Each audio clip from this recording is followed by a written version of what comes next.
like 100 years ago, maybe a little longer than that, Charles Babbage and Ada Lovelace basically invented the computer. Maybe more like 150 years ago.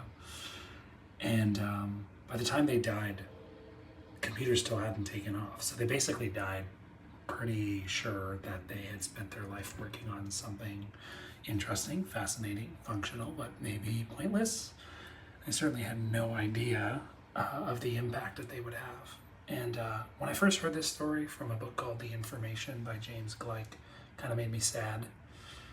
But then I actually, over time, it kind of percolated in my mind and became a very inspiring story for me, because it taught me that, like, if we keep our eye on the long-term perspective, it's difficult to know what happens in the present that's going to have a downstream effect on all of our lives.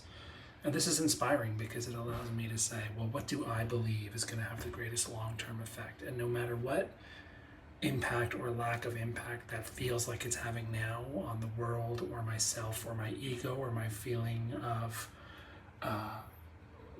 meaningful work or a sense of purpose, no matter what it feels like in the present, if I believe that there might be an important role for this in the future, then I can work on it. And the countless others who worked on the computer that we don't credit were also a part of that. And so it doesn't really matter about my identity being associated. If I'm just another cog, another push in the force that ultimately turns the tide in a direction that I think is important, then the work is worth it. And this helps me do the work, let go of the outcome. Do the work, let go of the outcome.